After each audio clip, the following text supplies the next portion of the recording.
Hello everyone, Lars here from Camille's Harem. Not just a podcast for novice writers by novice writers, but also a YouTube channel by novice writers for novice writers. Because writing is an adventure, it's more fun with friends.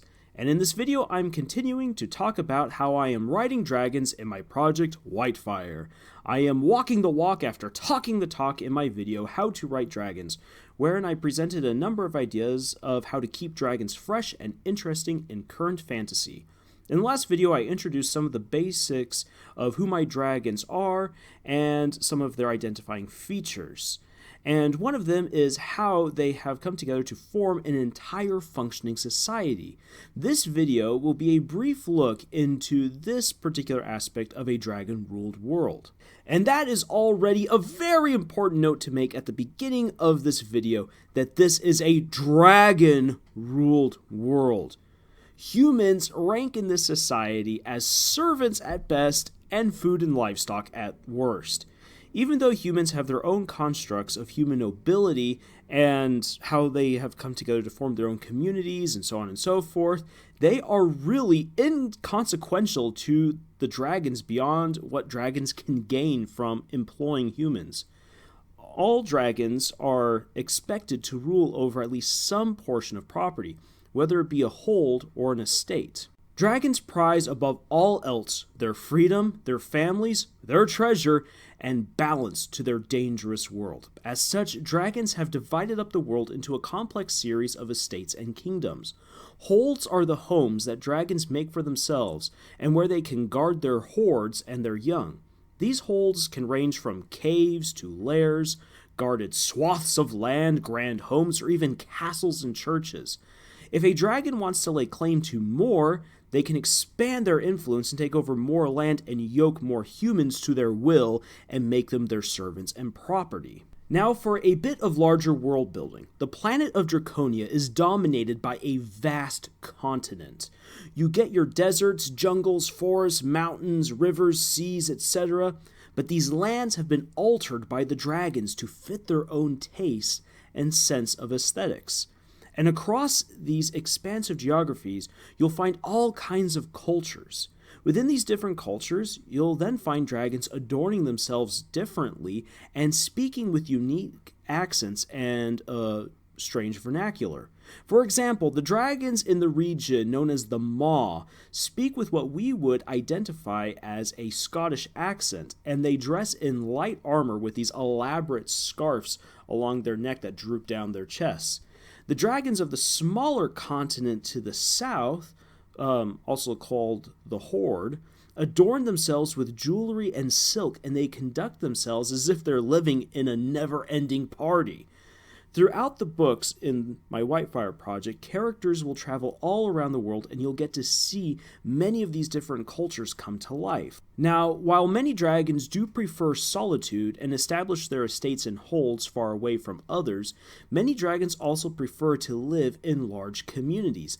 They have established purely dragon towns and cities that exist apart from humanity or even the Dragonborn. And there exist 4 main kingdoms. The existence of the kingdoms is an interesting one because dragons, once again, highly prize their freedom. But in the interest of safety and wealth, dragons have been known to align themselves under a monarch who appeals to certain shared values that they have. The process of forming a dragon kingdom is an extremely dangerous one and plays a central role in the first Whitefire book. A dragon who wishes to become a king or queen must gain a massive following of other dragons and prove their strength and quality of leadership. It requires finding other dragons who not only agree with their central ideologies, but who are also willing to pledge their hoards of treasure to the future queen or king. This pledge means sharing part of their hoard and part of their own magic to the monarch candidate, which makes said dragon extremely powerful and influential. However, most dragons do not appreciate kings and queens because they fear their own lands being taken and their freedoms being taken as a consequence.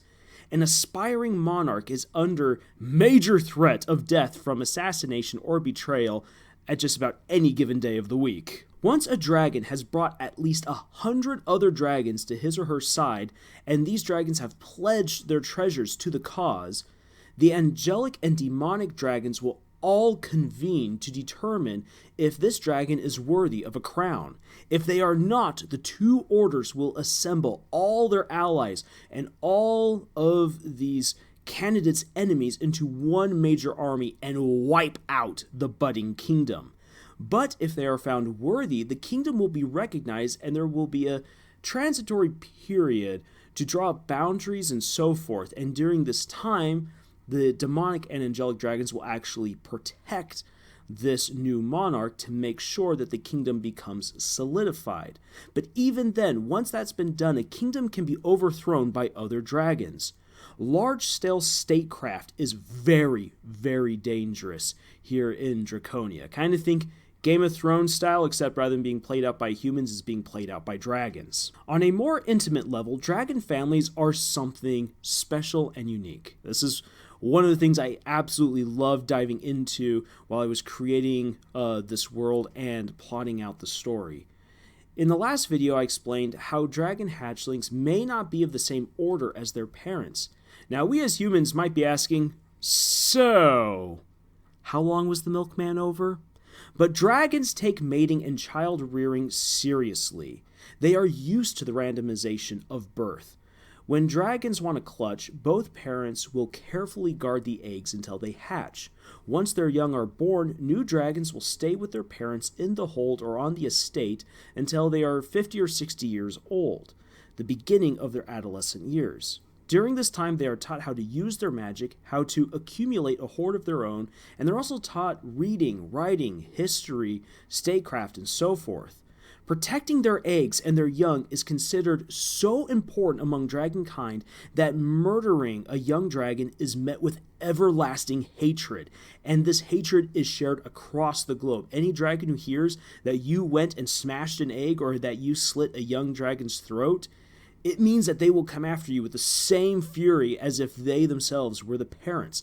And this is something that will definitely come into play throughout the book series, believe you me. Once dragons are old enough to leave the hold and venture out into the world, they immediately begin carving a place for themselves within the world of Draconia. They must acquire their own hoard of treasure, which traditionally is begun through raiding. Adolescent dragons usually form small groups to raid other dragons or human settlements in order to accumulate their treasure, though they can go it alone if they so choose. Once they have a significant amount of treasure, they then decide to either invest, trade, or continue raiding. This choice usually will determine if they are destined for a life of solitude or a life of community. If they decide to continuously raid, they'll most likely end up being a dragon that hoards a bunch of wealth and then hides somewhere and just sleeps on it, or does whatever off in a cave.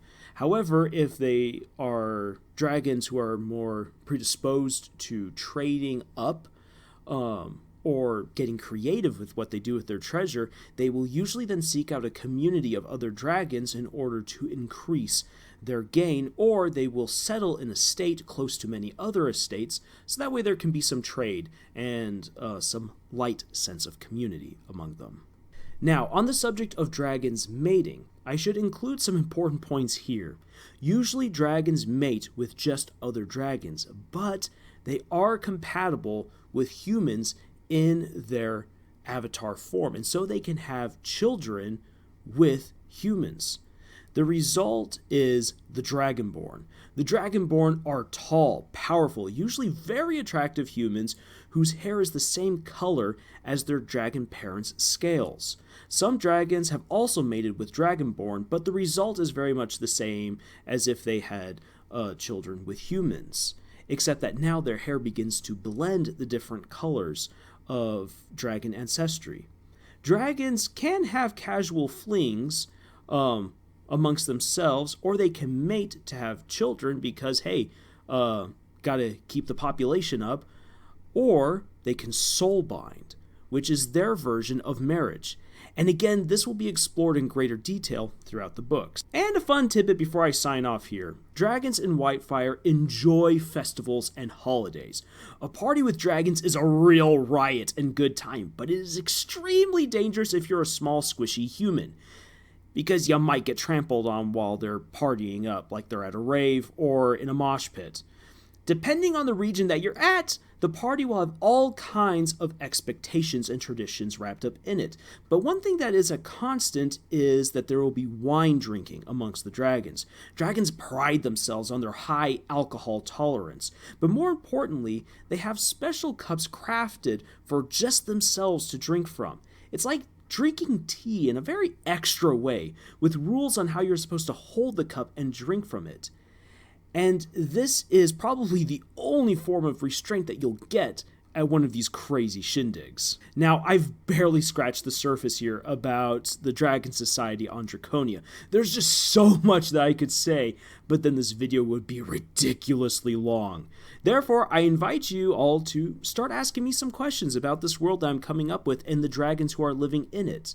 There's a lot that I'm willing to share about this story and explain even before it gets close to being finished, just because, hey, I'm super excited to share it all with you, and sometimes me sharing my thoughts helps to solidify my ideas, which is just a really good writing exercise anyway. So try that out even with your own stories. But in any case, if you have any questions to ask about this project and where it's going and its characters, feel free to ask me, especially if my ideas of a Dragon Society intrigue you and you want to know more. Feel free to ask me those questions. And in the meantime, while you are formulating those awesome questions, go ahead and check out our podcast, Camille's Harem, found on Podbean, iTunes, and Google Play.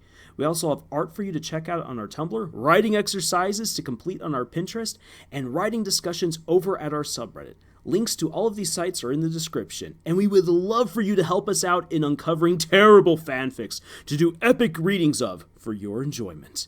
So please send us links to those terrible gems via our Twitter at Camille's Harem. And until the next video, tschüss.